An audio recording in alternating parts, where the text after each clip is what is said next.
Daredevil's return finds him in top form, easily dispatching armed robbers and clearly enjoying his role as Hell's Kitchen protector, which is a good thing since he's not getting paid for this whatsoever. However, his re-established friendship with Foggy is immediately tested by Foggy's continued unease with Matt's vigilante activities. Back at the office, the trio discovers they are broke. See, I told you, these fools was taking on no cases.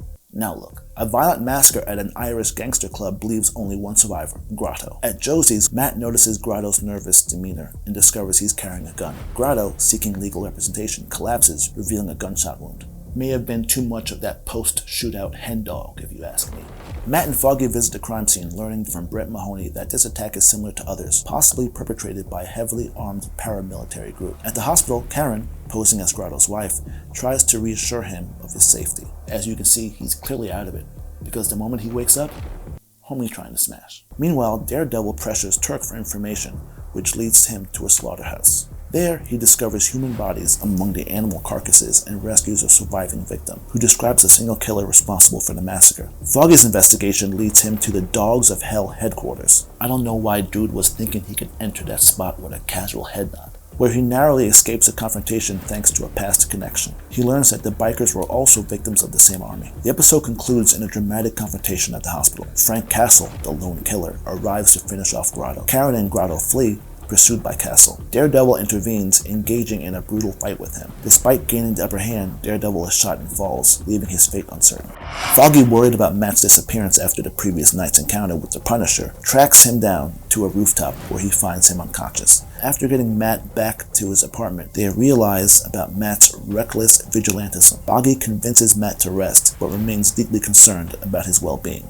Can Foggy stop pressing and let his homie live? Dude is blind, he don't really got much. Meanwhile, Foggy and Karen meet with Grotto at the police station, where they learn about the Punisher from Brett Mahoney. He's a vigilante, but unlike Daredevil, he's brutally lethal. Matt's senses begin to malfunction, leaving him temporarily deaf. Maybe homie does need to chill. At the precinct, Foggy skillfully negotiates with DA Reyes and ADA Towers, securing a deal for Grotto in exchange for information on Edgar Brass. Reyes and Towers reveal their true intentions, using Grotto as bait to lure the Punisher. Grotto is reluctant, but Foggy convinces him it's his best option. Meanwhile, Frank Castle acquires surveillance equipment and targets a pawn shop owner who deals in child pornography, brutally killing him. Karen, struggling with her conscience, discusses her doubts with Foggy. She questions whether their vigilante actions have inadvertently created someone like the Punisher. Matt, now Daredevil, investigates the Punisher's activities, discovering his arsenal. Watching this also had me thinking, I wonder how often Daredevil walks into dog shit. The Punisher attacks a truck processing site, killing everyone present. Matt learns about the DA's plan to use Grotto as bait. He arrives at the scene just as the Punisher attacks, leading to a confrontation. During the fight, Matt's hearing problems resurface, and the Punisher escapes. Foggy arrives to find no trace of Matt, fearing the worst. The episode opens with flashbacks to Matt's childhood, where a nun tends to his injuries, foreshadowing the brutal interrogation he's about to endure. Daredevil awakens, chained to a rooftop chimney, held captive by Frank Castle. A tense conversation ensues, with Matt attempting to understand Frank's motives and morality. Their dialogue is punctuated by a tense encounter with a building resident, where Frank's ability to manipulate and deceive is chillingly displayed. Following the failed sting operation, Karen and Foggy confront DA Reyes, who threatens to blame them for compromising the confrontation. Karen returns to the office, where she receives a hostile call from Grotto, who now distrusts them. Determined to protect Nelson and Murdock and uncover the truth about the Punisher, Karen confronts ADA Towers. Despite initial resistance, Towers secretly provides her with files, including a disturbing skull x-ray, suggesting a deeper mystery surrounding the Punisher. Desperate to find Matt, Foggy seeks out Claire Temple. Foggy helps Claire with a patient, impressing her with his persuasive skills. He explains Matt's dangerous confrontation with the Punisher, prompting Claire's concern. A search of hospital records reveals Matt has not been admitted, and Claire offers Foggy reassurance before they part ways. Upon regaining consciousness, Matt finds a gun taped to his hand and discovers Frank has captured Grotto, forcing him to confess his crimes. Frank presents Matt with an impossible choice: kill Frank or allow Grotto to be executed. Matt, refusing to comply, shoots at his chains, freeing himself. He engages Frank in a brutal fight, but is unable to prevent Grotto's death. Matt defeats Frank, but the Punisher has alerted the Dogs of Hell to their location. Matt is forced to fight his way out of the building with the unconscious Castle, who then escapes. Finn, an Irish mob boss, arrives seeking vengeance for his son's death, brutally killing an associate and vowing to hunt down his Punisher. And as you can see, he's about that. Matt, joined by Karen, attends Grotto's funeral, where he seeks forgiveness from Father Lantham for his failure to save Grotto. Frank, meanwhile, prepares a trap. Karen investigates the Punisher, focusing on his skull x-ray. Suspecting a cover-up, she finds herself drawn to the Punisher's story, prompting Matt to acknowledge her compassion. These guys really enjoy yucking it up after funerals. Matt, as Daredevil, retrieves his new mask and enhanced gloves from Melvin Potter. Karen tracks down George Buck, a former nurse who treated Frank, learning about his miraculous recovery. Frank is then captured by the Irish mob and endures torture from Finn, who demands the return of his money. Daredevil, investigating the scene of Frank's capture, learns from Brett Mahoney that the Irish were involved. Karen breaks into Frank's house, discovering evidence of his family life. Daredevil intervenes as Finn's men attempt to torture Frank's dog, leading to a violent confrontation. Frank, having rigged the money to explode, that's right, this is that trap, frees himself and kills Finn's men. Daredevil arrives, insisting on a no-killing policy. Too late. Frank reveals his tragic backstory, and Daredevil allows Brett Mahoney to take credit for Frank's capture. Matt, Foggy, and Karen celebrate at Josie's, and Matt and Karen share a kiss. Foggy might be low-key hating because, he never got the hit. Matt returns home to find Elektra waiting for him. Ooh, Matt got bitches. The flashback reveals Matt and Elektra's first encounter at a college party. In the present, Elektra seeks Matt's help, but he initially refuses, dismissing her presence. The next morning at Nelson and Murdock, Karen and Foggy discuss the Punisher case, while Matt, avoiding the awkwardness, investigates Elektra's activities. Another flashback shows Matt and Elektra's developing relationship, marked by a break-in at Fogwell's gym and a, let's say, passionate encounter. In the present, Karen and Foggy are visited by ADA Towers, who requests Grotto's files. Matt, meanwhile, eavesdrops on Elektra's meeting at Roxxon, where she disrupts their servers and communications. Karen visits Ellison at the Bulletin, seeking information on the Punisher, and they discover his family's murder was linked to gang violence. Foggy then meets with Marcy, who reveals that D.A. Reyes is targeting vigilantes, including Daredevil. Matt and Karen have an awkward date, interrupted by Elektra, which is definitely a bucket list moment in my life. To get a phone handed to me by some guy in a suit while I'm at a restaurant? Has anyone ever seen that done in real life? Matt and Elektra's past is further explored through flashbacks, revealing their shared thrill-seeking and a pivotal moment where Elektra pressures Matt to kill Roscoe Sweeney, his father's murderer. She seriously must have some high-grade goodies for this to even be thought over. Matt refuses, choosing to call the police. I don't know why he's acting like he saw her leave.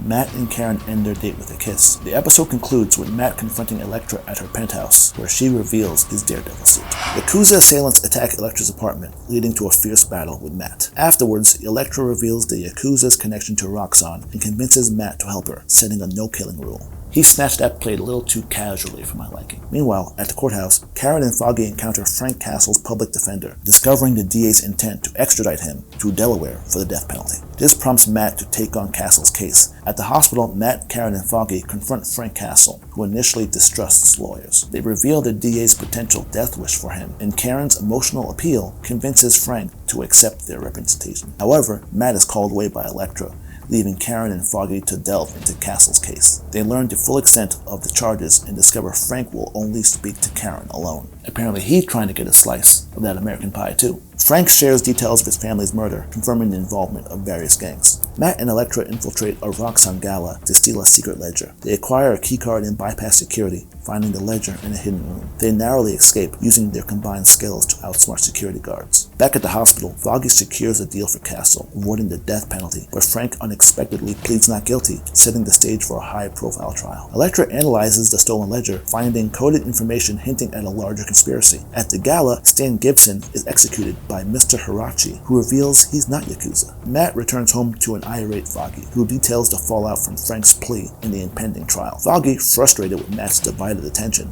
leaves him to confront the consequences, leaving Matt to grapple with his conflicting loyalties. Not to mention, he's kinda low-key cheating on Karen. The Punisher's trial commences with Nelson and Murdock facing a formidable DA Reyes. Their only hope lies in exposing Reyes' manipulation of the medical examiner's report, which falsely attributes the Castle family's death to a drive-by shooting. However, Matt is distracted by Elektra, who has located a cryptographer to decode the stolen ledger. Matt prioritizes Elektra's mission, leading to a confrontation with the cryptographer and a discovery of a scheduled shipment. Don't act like Daredevil and Elektra wasn't thinking about testing that nose candy for an additional energy boost. They trace the shipments to a train yard, finding a train car filled with dirt. A Yakuza fight ensues, resulting in injuries to Elektra, which Matt tends to at his apartment. Matt's absence from court leads to Foggy delivering an impromptu yet powerful opening argument, humanizing Frank Castle and challenging the jury's perception of him. Matt returns to court facing his friend's disappointment. Karen questions Matt's stance on vigilantism, leading to a heated discussion, further straining their relationship. Elektra learns about the medical examiner's upcoming testimony. Matt, keeping it P as usual, got another shorty in the cut for safekeeping. The next day, the examiner confesses to falsifying the autopsy report under duress, but the confession is dismissed due to coercion. Matt confesses to Foggy that Elektra coerced the examiner, revealing her involvement, and his repeated lies. Foggy confronts him about the self-destructive behavior and prioritizes their friendship. Despite the fallout, Matt continues to work with Elektra, investigating the train's car contents, revealing a hidden, bizarre secret. A challenging ninja attack forces Daredevil to adapt, as their lack of discernible heartbeats renders his usual senses ineffective. Elektra's combat prowess is compromised when she's injured, and Daredevil is nearly defeated until the sudden arrival of Stick. Oh yes, he's back. Stick unveils the existence of the Hand, an immortal clan, and his own order, the Chaste. Ooh. He also reveals Elektra's past affiliation with the Chaste and her initial mission to infiltrate Matt's life. Matt confronts Elektra about her deception, but she claims genuine love and warns of the Hand's threat. He agrees to help, insisting on a no-kill policy. Come on, Elektra knows Matt's blind, right? So every time she decides to murk someone, why don't you just keep it her in secret? Meanwhile, Frank Castle's trial sees a turning point, with a Marine officer's testimony, but a disruptive outburst and expert witness testimony shift the momentum. I see you, Punisher logo. I see. Foggy and Karen decide to put Frank on the stand, prompting Karen to seek Matt's assistance. Karen finds Matt with Stick and Elektra, leading to a bitter confrontation over Matt's dishonesty. Feeling betrayed, Karen severs their connection. It was only a matter of time until this blind homie got caught up. Despite the fallout, Matt attends court, where Frank, influenced by a threat, sabotages his defense with a self-incriminating confession. Matt returns home and is attacked by a ninja. A brutal fight ensues, highlighting Matt's vulnerability without his suit. Matt subdues the ninja, but Elektra kills him. Matt succumbs to the ninja's poison, leaving his fate uncertain. Meanwhile, the Punisher and Fisk link up and consider dropping a joint album. 7 Minutes in Heaven opens with Wilson Fisk's post-arrest journey, showcasing his strategic rise to power within Rikers Island. He leverages his remaining influence to eliminate rival Dutton, claiming the title of Kingpin within the prison. Fisk sees an opportunity, offering Frank information about his family's killers in exchange for eliminating Dutton, and also discusses the possible streaming numbers if they were to drop a surprise album. Fisk is a businessman at the end of the day.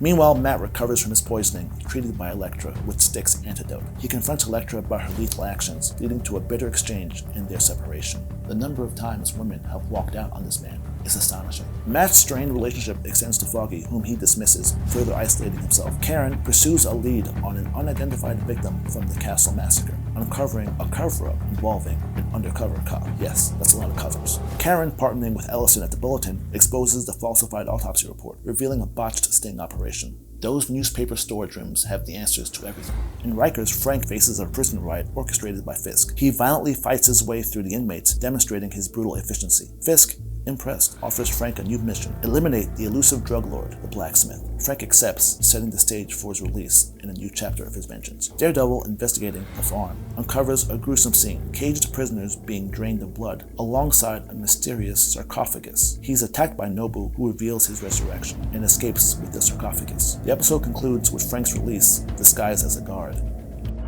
A mysterious assailant begins eliminating figures involved in Frank Castle's trial, framing the escaped Punisher. D.A. Reyes is murdered in front of Nelson and Murdock, admitting her role in the botched Carousel Massacre sting operation before her death.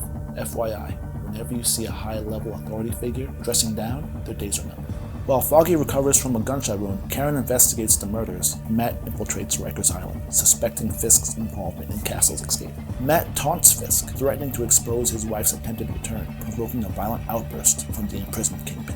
Daredevil clearly has no idea how intimidating Fisk looks to be talking to him all crazy like that. Karen and Ellison's investigation into the framing of Castle leads them to a murdered medical examiner. Karen is then saved from the assassin by Frank Castle himself, seemingly proving his innocence. Matt, meanwhile, broods atop the hospital where Claire Temple and Foggy are located, disillusioned by the resurgence of Nobu, Fisk's continued influence, and Castle's escape. I gotta give it to Daredevil. For a dude who can't see a damn thing, he stays around attractive-looking females. His roster could easily be filled with obese-looking women. Claire admonishes Matt for his isolation and self-destructive behavior, but he remains unmoved. The episode culminates in a siege of the hospital by hand ninjas, who use grappling hooks to scale the building. Side note, grappling hook guns do not exist. The episode reveals that the farm victims are now zombie-like creatures, adding a supernatural element to the escalating conflict.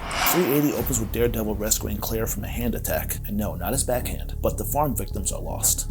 The focus shifts to finding the blacksmith, Karen surprisingly aligning herself with Frank Castle. She must be like, well shoot, if Daredevil can have Elektra, then I can have my own second-tier Marvel character. Frank, while offering questionable romantic advice, uses the diner meeting to gather intel on the blacksmith. Meanwhile, Matt seeks answers from Matt and Gal, who confirms the blacksmith's drug trade, but offers no further details. She ain't no snitch. Only revealing the drugs arrived by sea. This leads both Daredevil and the Punisher to the docks. At the docks, Frank confronts the freighter captain, believing him to be the blacksmith. Daredevil intervenes, preventing Frank from killing an innocent. Who else knows that an eye for an eye leaves us all blind better than Daredevil? Frustrated, Frank pushes Daredevil into the Hudson River and detonates explosives, eliminating the remaining goons and seemingly sacrificing himself. The episode opens with a flashback to Elektra's childhood training with the Chaste. Am I saying that correctly? I don't care. Showcasing her superior combat skills and hinting at her destined role. Because who doesn't love an origin story, nearly towards the end of the plot? It's revealed that she's the Black Sky, a centuries-old weapon sought by the Hand. In the present, Elektra's loyalty to Matt is solidified as she chooses to fight alongside him against the Hand, rejecting Stick's potentially manipulative influence. Her survival, however, remains uncertain, given her comic book fate. I guess I could have yelled out spoiler alert. My fault. Meanwhile, Karen, now somehow a journalist at the Bulletin, seeks to uncover Frank Castle's past. She interviews Colonel Clancy Brown, Frank's former commanding officer, who, in a surprising and somewhat contrived twist, is revealed to be the elusive drug lord, the blacksmith. I should have known. Whenever you see this actor on screen, up to no good. Colonel Brown's dual identity as a decorated Marine and a powerful drug kingpin strains credibility, raising questions about his motivations and the circumstances surrounding the Castle's family murder. The coincidental nature of his involvement in the sting operation that led to their deaths suggests a deeper, yet to be revealed connection. Dang! Now this dude is diabolical. Nobu Yoshioka sets a trap, abducting 20 people Daredevil has aided, using intel from a compromised Detective Mahoney. Karen Page and Turk Barrett are among the hostages. During transport, Turk's tampered ankle monitor is reactivated after a hostage is killed. Meanwhile, Matt restrains Stick, declaring he and Elektra will confront the Hand alone, aiming to capture Nobu alive. Clearly, since killing him seems to be pretty ineffective. Foggy is offered a partnership at Jerry Hogarth's firm, while Melvin Potter equips Matt and Elektra with enhanced gear. Frank Castle, revisiting his destroyed home, is inspired to create his Punisher armor. Matt learns of the abductions from Foggy and discovers Karen's apartment ransacked. He uses his enhanced senses to track the hostages. The Hand's location is discovered. Matt rescues the hostages while Elektra engages the Hand. They fight their way to the rooftop where Matt reveals his desire to leave New York with Elektra. There's gotta be a city with better weather to whoop some ass in. But during the battle, Elektra is fatally wounded by Nobu. Frank Castle provides sniper support and Stick decapitates Nobu. In the aftermath, Matt and Stick mourn Elektra, and Karen and Foggy reflect on Matt's absence. Karen writes an article about heroes, and Frank Castle destroys his former home. Insurance scam anyone? Retrieving a micro CD, probably some sick-ass mixtape. Matt reveals his Daredevil identity to Karen. Meanwhile, Elektra's grave is dug up, and her body is placed in the stone sarcophagus that Yoshioka had been preparing to resurrect. Well, that wraps up Season 2. For a no-cap recap on Daredevil Season 3, click right here.